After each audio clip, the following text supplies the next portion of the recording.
Sono tornati a protestare, a fare sentire la loro voce. Gli addetti agli sportelli multifunzionali in mattinata si sono radunati davanti alla sede dell'Ufficio Provinciale del Lavoro di Agrigento. Un sit-in ordinato, pacifico ma pieno di rabbia.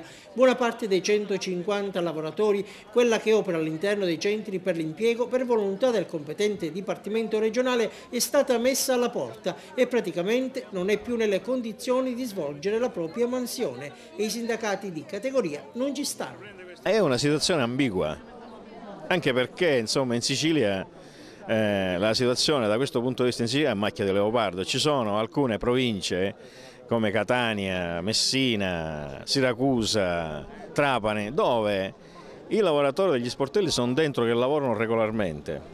A Palermo addirittura hanno oltre, fungono quasi da centro per l'impiego, nel senso che fanno anche la dichiarazione di disponibilità, come fanno i funzionari qua.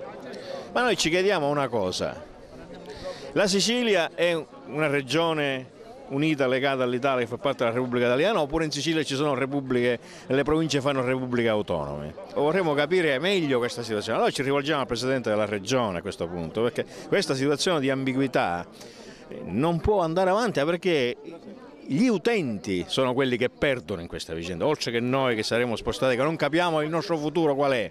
Non essendo messi nella condizione di lavorare, ovviamente non potete raggiungere gli obiettivi. A settembre scade il contratto, potrebbe essere la fine per voi. Sì, a settembre scade il progetto triennale, diciamo, e noi abbiamo l'obbligo di raggiungere degli obiettivi che, messi in queste condizioni, è difficile raggiungere, o meglio è impossibile, anche perché da quando siamo usciti, perché alcuni sono già usciti dai centri per l'impiego, non abbiamo ricevuto nessun utente da parte dell'Ufficio Provinciale del Lavoro o dei centri per l'impiego.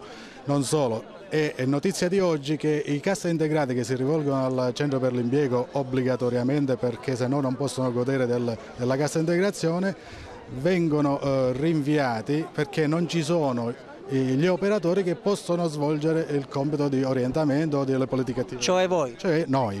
Quindi e non sanno gli operatori dei centri per l'impiego cosa fare e li rinviano. Tra l'altro, per legge, entro 5 giorni queste operazioni dovrebbero essere fatte e quindi i lavoratori, o meglio gli utenti, che dovrebbero essere messi in primo piano perché noi offriamo un servizio a loro, con decisione che non lo so a che scopo, vengono sballottati da un posto a un altro perché dovrebbero rivolgersi agli sportelli. Gli sportelli non sono dentro, quindi gli operatori non sono dentro, sono nelle proprie sedi, quindi l'utente dovrebbe andare in giro, tra l'altro l'utente, che dovrebbe essere la parte più diciamo, centrale di questo servizio, viene considerato, diciamo, come un pacco.